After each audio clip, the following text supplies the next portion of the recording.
আল্লাহ নবী আমার বললেন, ও বাবা সাহাবারা চলে যাও চলে যাও, ও বাবা সাহাবারা কাফেরদের সঙ্গে যুদ্ধ হবে, বেদিনদের সঙ্গে যুদ্ধ হবে, চলে যাও চলে যাও, যুদ্ধ করতে হবে।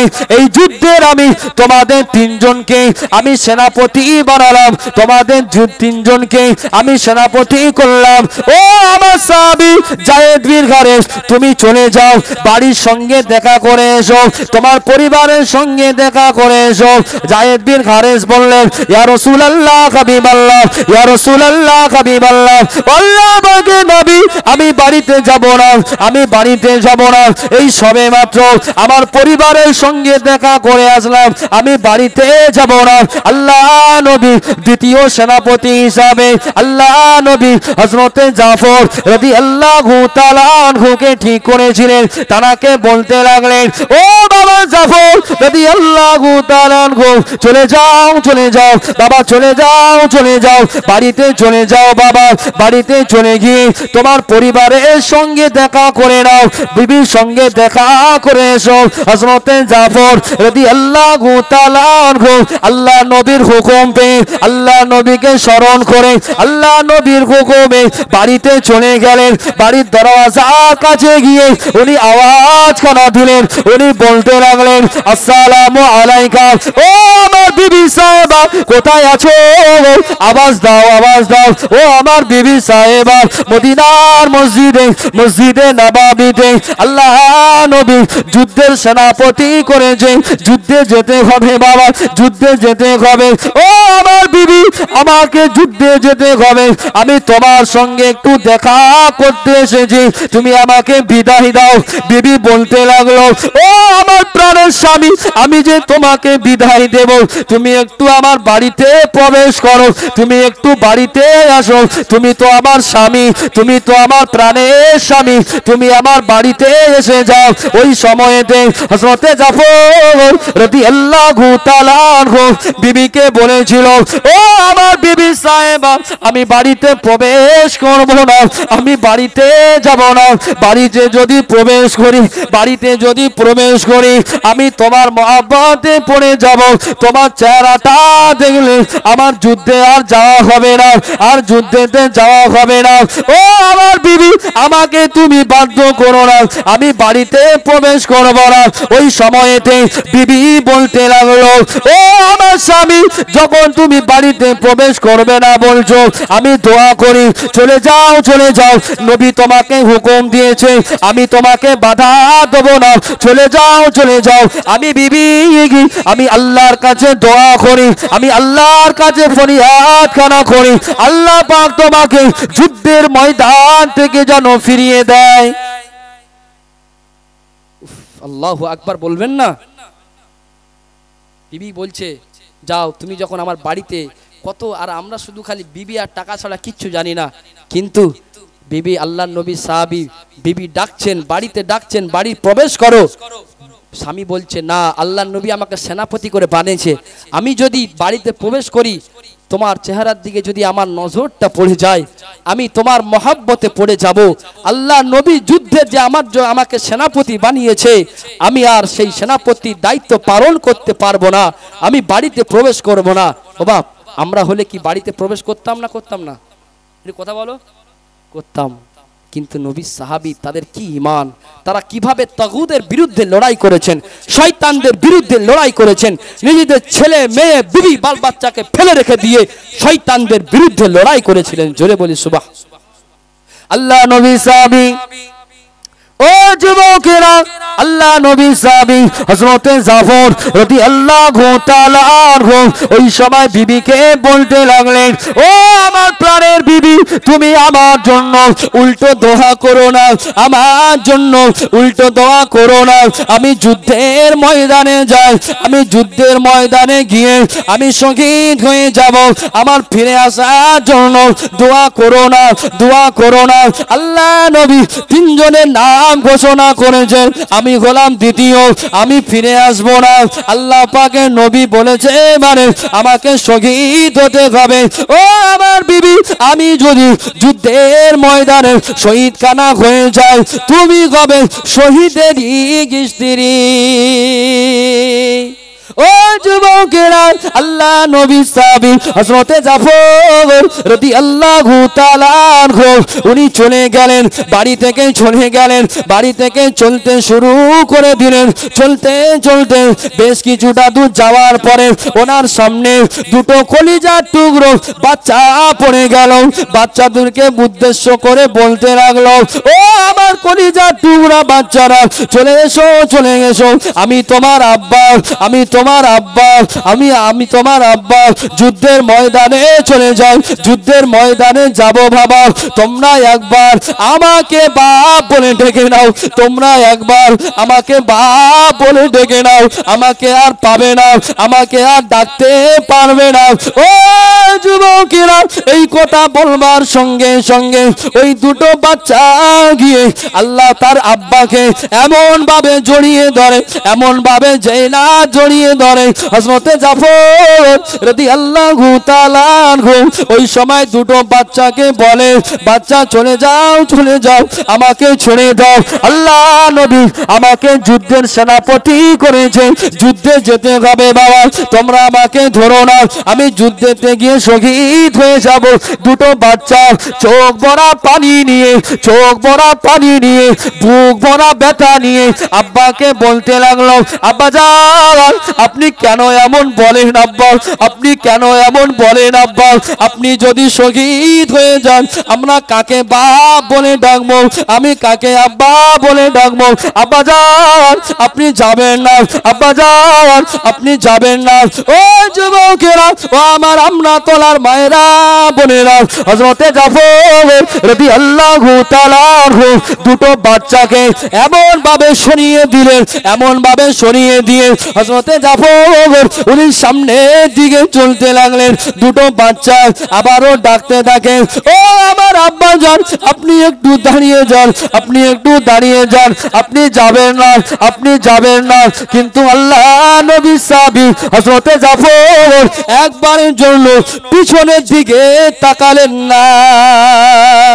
আর একটু জোরে বলা গেল না সুবহানাল্লাহ?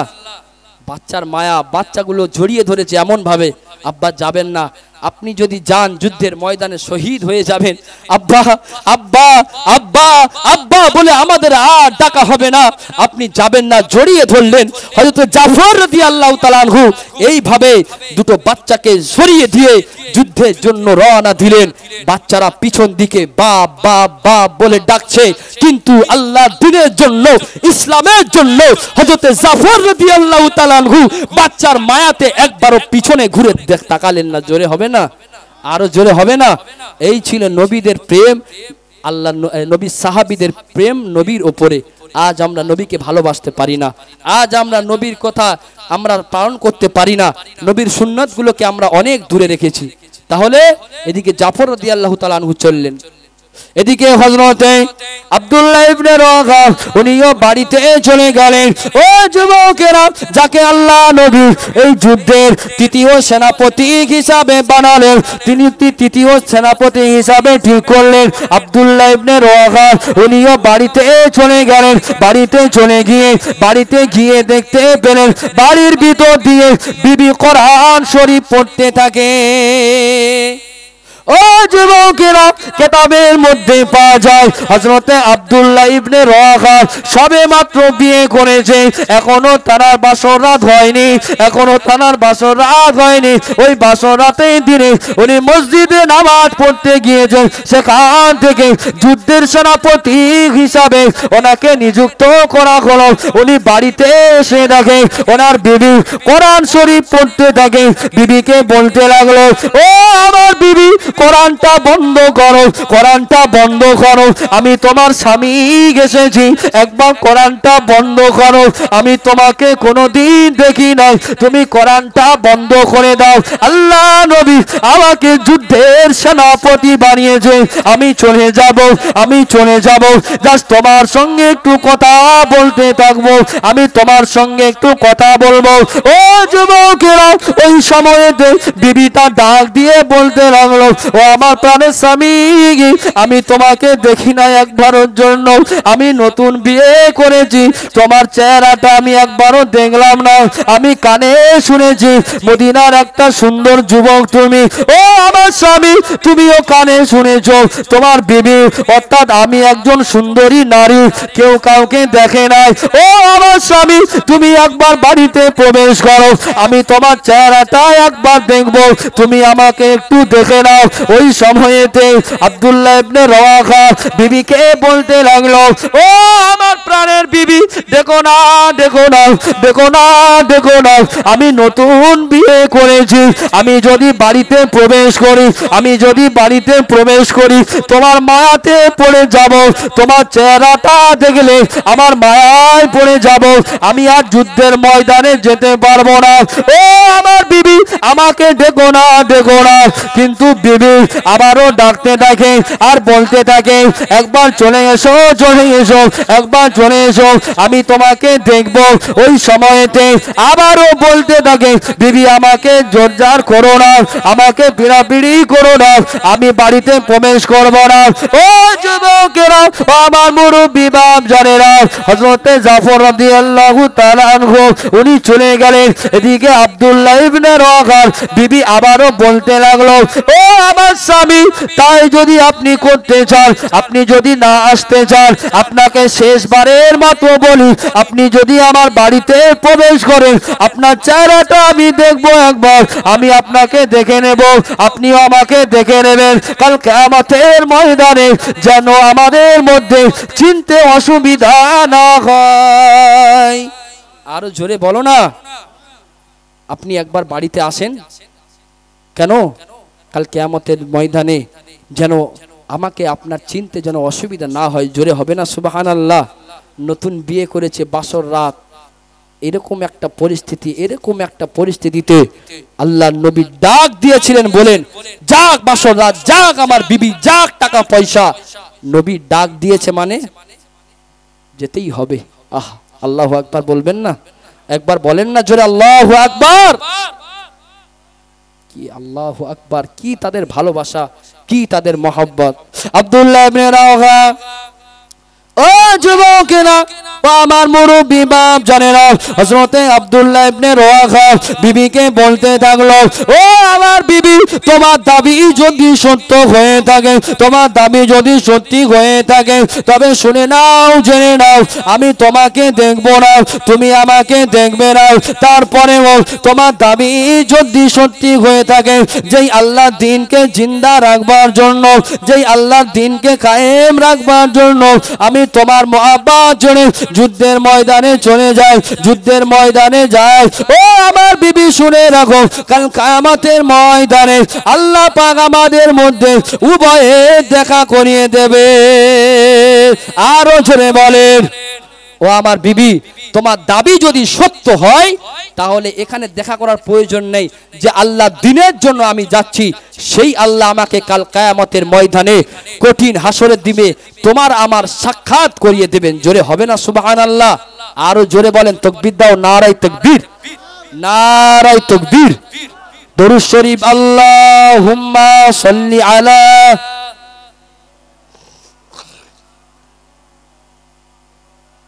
ওয়ালা আলি সাইয়্যিদিনা। আমি যদি হতাম মদিনার বুলবুলি, উড়ে উড়ে দেখতাম মদিনার অলি গলি। আরো জোরে বলতে হবে, আরো জোরে বলেন, আরো জোরে বলেন, আরো জোরে বলেন। আমি যদি হতাম মদিনার বুলবুলি, উড়ে উড়ে দেখতাম মদিনার অলি গলি। আরো জোরে হবে না? শুনতাম মসজিদ নববীর মধুর আযান, শুনতাম মসজিদ নববীর মধুর আযান, সুরে সুরে উড়তাম মদিনার আসমান। ডানা মেলে সাফ করিতাম মেম্বারের বালি, ডানা মেলে সাফ করিতাম মেম্বারের বালি, উড়ে উড়ে দেখতাম মদিনার অলি গলি। আরো জোরে, আরো জোরে। আমি যদি হতাম মদিনার বুলবুলি, আমি যদি হতাম মদিনার বুলবুলি, উড়ে উড়ে দেখতাম মদিনার অলি গলি। হৃদয় শীতল করা সেই মদিনার বাতাস, হৃদয় শীতল করা সেই মদিনার বাতাস, মুছে যাবে মনের আশা পেলে সুবাস। আরো জোরে, মুঝবে পিপাসা দেখিলে রওজার জালি, মুঝবে পিপাসা দেখিলে রওজার জালি, উড়ে উড়ে দেখতাম মদিনার অলি গলি। আরো জোরে, আমি যদি হতাম মদিনার বুলবুলি, আমি যদি হতাম মদিনার বুলবুলি, উড়ে উড়ে দেখতাম মদিনার অলি গলি। আমি যদি হতাম মদিনার বুলবুলি, উড়ে উড়ে দেখতাম মদিনার অলি গলি। আল্লাহুম্মা মাওলানা মুহাম্মদ ওয়া আলা আলি সাইয়্যিদিনা।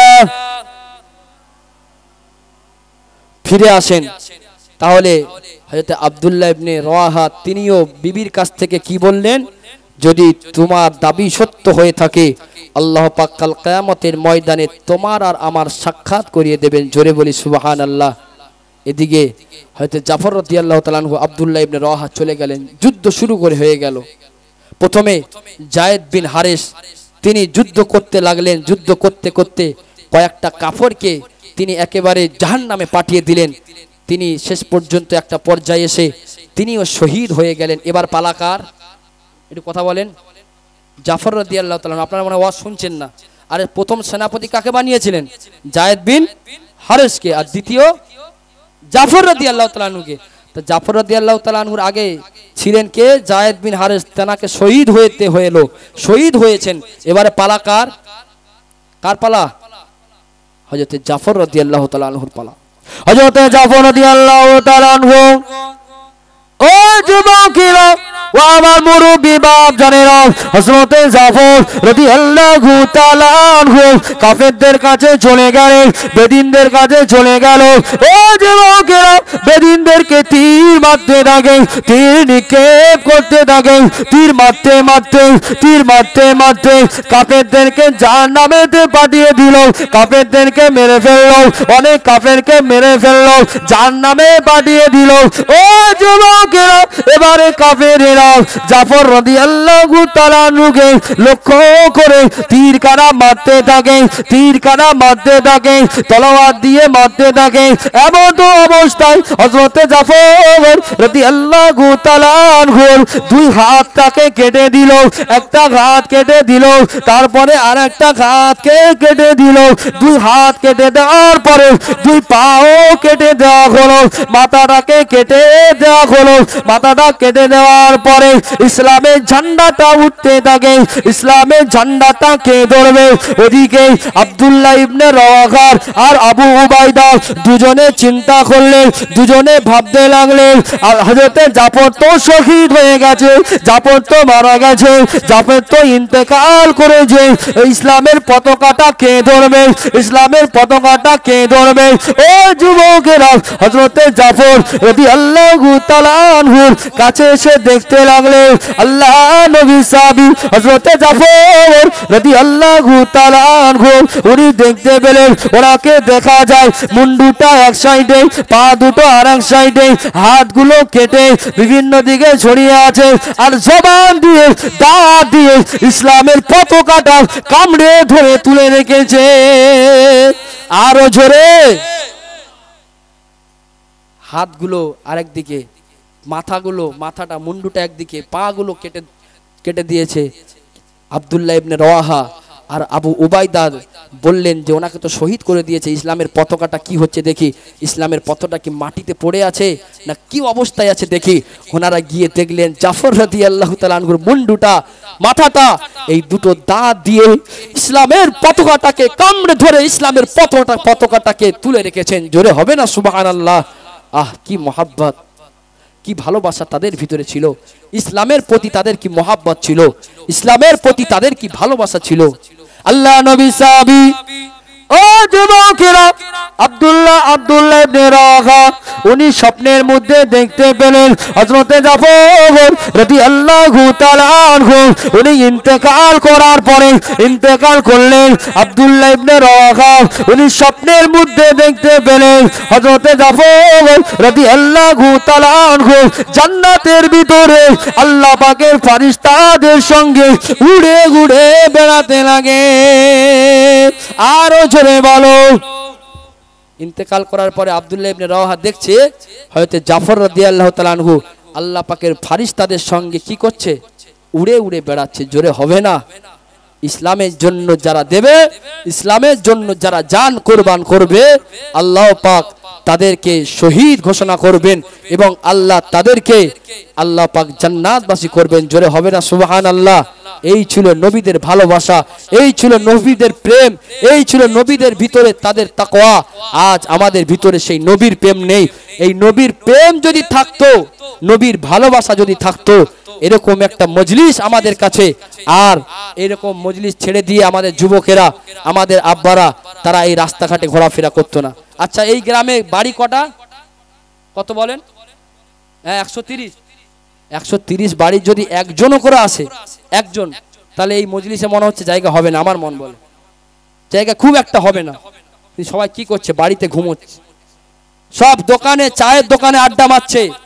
শুনে রেখে দাও, যারা চায়ের দোকানে আড্ডা মারছো, আমার মায়েরা, আমার বোনেরা, সাক্ষী থেকে যাও, আল্লাহর চোখ থেকে তোমরা কেউ আড়াল হতে পারবে না। আল্লাহ সব তোমাদেরকে দেখছে। আমার যুবকেরা যারা বাড়ি থেকে বলে এসেছো আমি জলসার মজলিসে যাচ্ছি, বাড়িতে কি বলে এসেছে? আমরা যখন কোনো জলসা হয়, আমরা যখন কুটুম বন্ধু বান্ধবদের বাড়িতে আসি, আমরা গ্রামের লোককে কি বলে আসি? জলসায় যাচ্ছি। কি করতে? জলসা শুনতে। আর এখানে চায়ের দোকানে কি হচ্ছে? এখানে এসে চায়ের দোকানে জলসা শোনা হচ্ছে। আমার বাপদেরকে আবারও বলছি, আমরা সবাই চলে আসি। আমরা যদি জলসার মধ্যে না আসি, দিনের কথা যদি আমরা না শুনি, তাহলে আমাদের ভিতরে কি হবে? আজ আমাদের ভিতরে আল্লাহর ভয় নাই, আমাদের ভিতরে নবীর সুন্নাত নাই। যদি আমাদের ভিতরে নবীর সুন্নাত থাকতো, তাহলে আমরা আল্লাহ আল্লাহ রসুলকে ভয় করতাম। আমার আব্বাজান, আমরা জানি যে আল্লাহর একজন মাহবুব বান্দা ইমাম আহমদ ইবনে হাম্বল, তিনি একদিন মসজিদের ভিতরে তিনি একদিন বসে রয়েছেন। একটা শপথ থেকে আসছিলেন, আস্তে আস্তে একটা মসজিদ দেখা পেলেন।